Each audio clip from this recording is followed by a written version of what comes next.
नमस्कार, आदाब, सत श्री अकाल दोस्तों। तो कैसे हैं आप सब? उम्मीद करता हूँ अच्छे ही होंगे।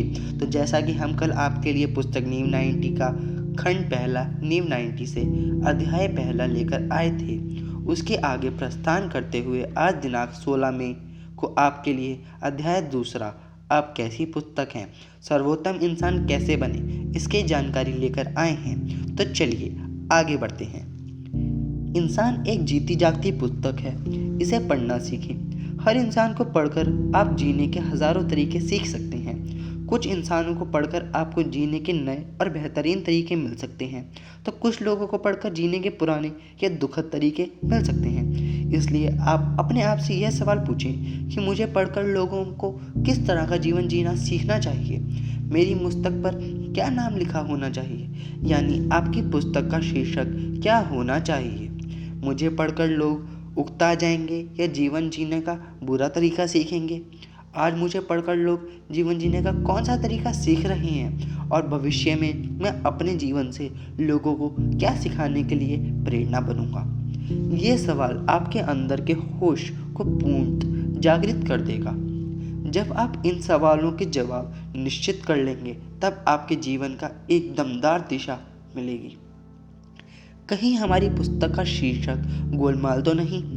कुछ लोगों की पुस्तक पर गोलमाल, हेरा फेरी, श्री 420 या नमक हराम लिखा होता है, यानी उनका चरित्र गोल मटोल होता है। ऐसे लोगों में आप सदा दूर रहना चाहेंगे। पुस्तकों के ये सारे नाम आपको फिल्मों के नाम लग रहे होंगे, लेकिन ऐसा नहीं है।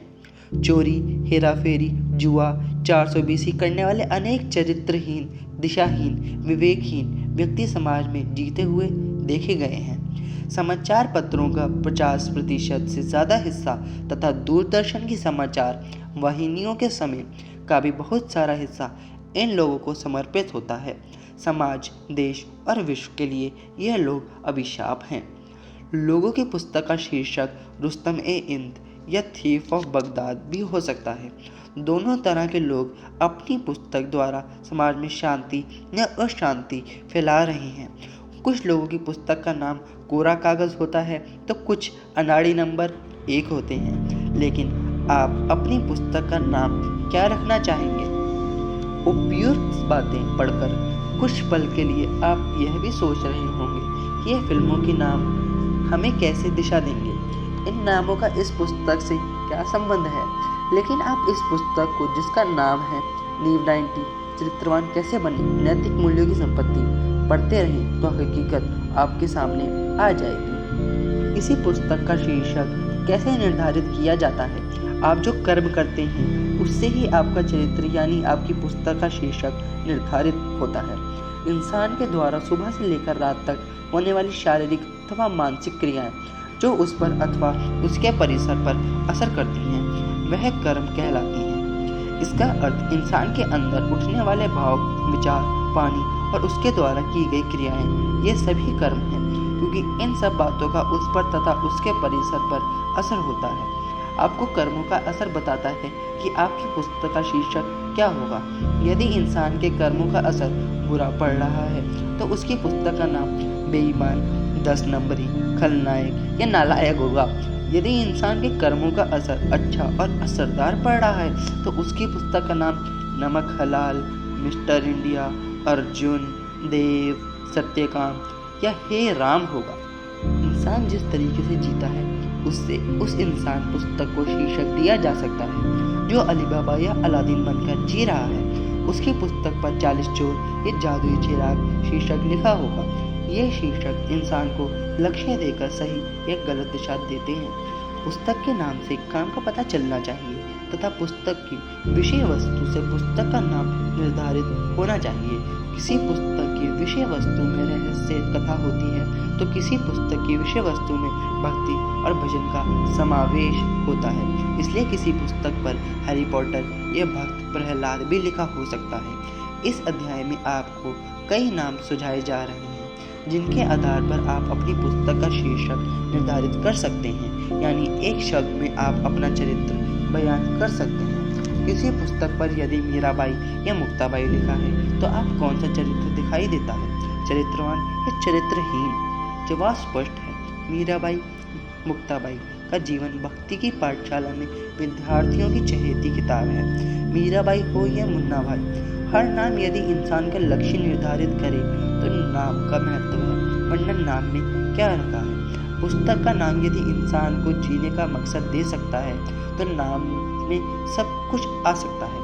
कुछ इंसानी पुस्तकों पर स्पाइडरमैन, हनुमान, सुपरमैन, मुकद्दर का सिकंदर या हम है राही प्यार के भी लिखा हो सकता है। इसका अर्थ ये सारे लोग अपनी सेवा और शक्ति से रावण और कुंभकर्ण की सोने की लंका को जलाकर विश्व का कल्याण करना चाहते हैं। जो लोग हमेशा भूतकाल में रहते हैं उनकी पुस्तकों पर यादें, भूत बंगला, गुमनाम, वो मैं नहीं, गुमराह ऐसे शीर्षक लिखे होते हैं। यानी ये लोग वर्तमान और सच्चाई से कोसों दूर रहते हैं। जो वर्तमान में रहना चाहते हैं वह कहेंगे कल होना हो उसमें क्या। यदि आपकी पुस्तक पर आज का अर्जुन लिखा है तो वह कैसा मार्गदर्शन चाहेगा। वह कृष्ण से यह सवाल कैसे पूछेगा। यह पुस्तक का शीर्षक बताता है। भविष्य में रहने वाले कलकत्ता एक्सप्रेस में रहते हैं, उसकी पुस्तक पर कलकत्ता ऐसा शीर्षक लिखा होता है। ऐसे लोग हवाई किले तो बनाते हैं मगर उस किले की नींव यानी बुनियाद बनाना भूल जाते हैं। होना यह चाहिए कि भूत और भविष्य में ना रहते हुए उन्हें वर्तमान में अपनी नींव मजबूत बनानी चाहिए। जो जीवन को बोझ समझकर जी रहा है उसका शीर्षक होली नंबर 1 होगा, और जो जीवन को ईश्वर की लीला समझकर जी रहा है उसकी पुस्तक का शीर्षक होगा महाआसमानी। इंसान जीवन को जैसे ले रहा है वैसा शीर्षक उसकी पुस्तक पर लिखा होगा। आप तय करें कि आपको नंबर 1 पुस्तक बनानी है तो किस विषय पर बनानी होगी। आपको अपना विषय चुनना होगा। सर्वोत्तम डॉक्टर कैसे बने, यही पुस्तक का नाम हो सकता है। अगर आप डॉक्टर बनने जा रहे हैं तो आप ऐसी पुस्तक बनना चाहेंगे ताकि आप आने वाले डॉक्टरों के लिए आप प्रेरणा स्रोत बन सकें।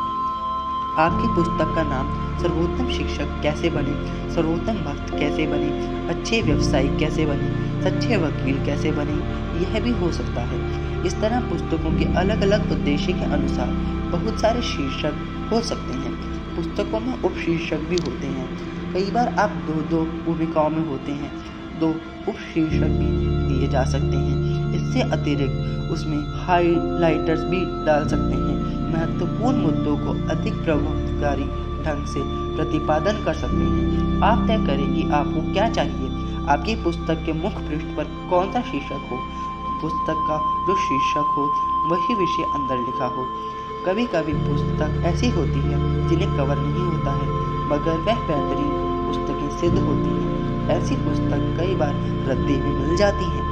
ऐसी पुस्तकों में कई बार आपको अपूर्व ज्ञान का खजाना मिल सकता है। ऐसी पुस्तक में सोचने की कला और सीखने की कला सिखाई हो सकती है।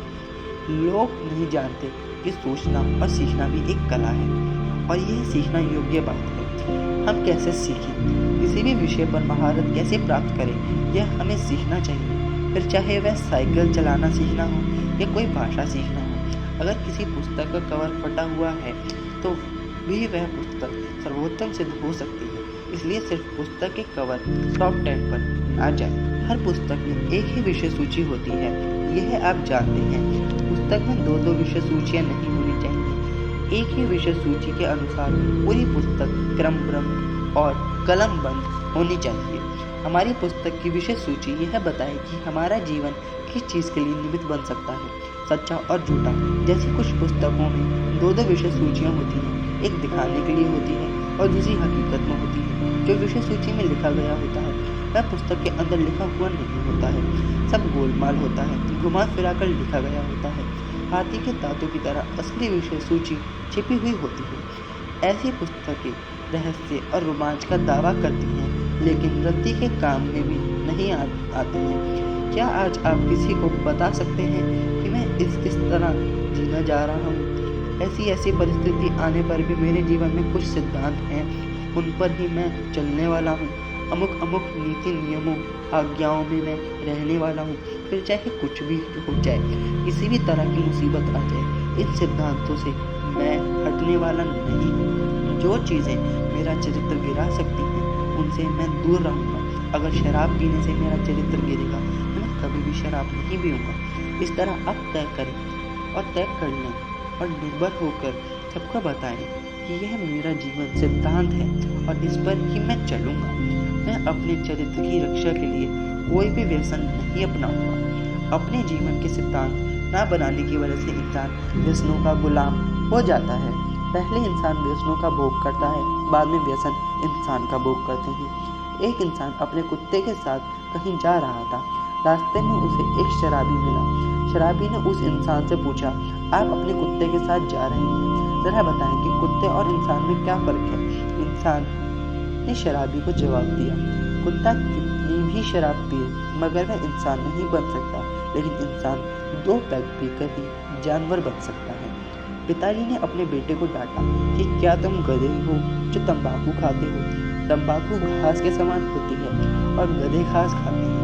बेटे ने पिताजी की यह बात सुनकर कहा, मैं गधा नहीं शेर हूँ। इस पर पिताजी ने कहा, गधा हो या शेर, आखिर हुए तो तुम जानवर ही। अगर हमें इंसान का जन्म मिला है यानी इंसान का आवरण मिला है तो हमें जानवर की तरह नहीं इंसान की तरह ही जीना होगा। हमें अपने जीवन के कुछ सिद्धांत बनाने होंगे और उन सिद्धांतों पर अडिग रहना होगा। अपनी पुस्तक में 2-2 विषय सूचियाँ नहीं, एक ही विषय सूची रखनी होगी और उसके अनुसार आगे कदम बढ़ाना होगा।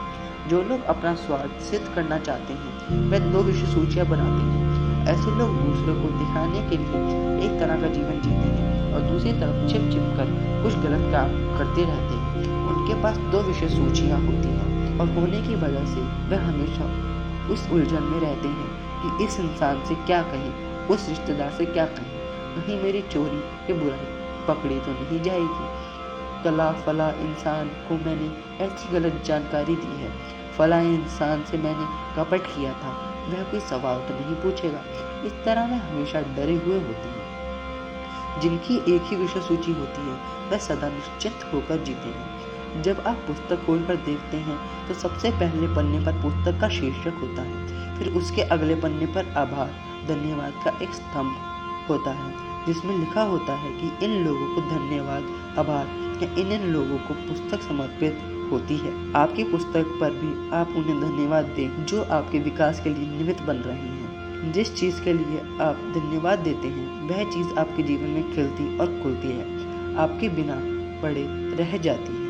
आपके जीवन की पुस्तक को खिलना और खुलना है, वरना कई पुस्तक बिना खुले बिना पढ़े रह जाती हैं। जिस पुस्तक में सारे अध्याय बेतरतीबी से बिखरे हुए होते हैं वह पुस्तक सुलझने से ज़्यादा उलझती है।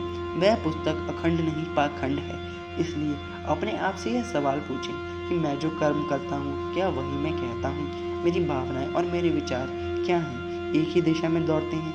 मैं जो महसूस करता हूँ क्या वही मेरे शब्दों में प्रकट होता है। यदि इन सारे सवालों का जवाब हाँ है तो आप एक अखंड पुस्तक हैं। आपसे मिलकर खुशी हुई। तो कैसा लगा आपको ये दूसरा अध्याय? कृपया कर नीचे दिए कमेंट सेक्शन में कमेंट कर ज़रूर बताएं और हमारे चैनल को सब्सक्राइब करना तथा उसके साथ बेल आइकन को प्रेस करना ना भूलें ताकि हमारी आने वाली अगली वीडियो की नोटिफिकेशन आपको मिलती रहे। और इस तरह हमसे जुड़ते रहिए और हमें सपोर्ट करते रहिए। धन्यवाद।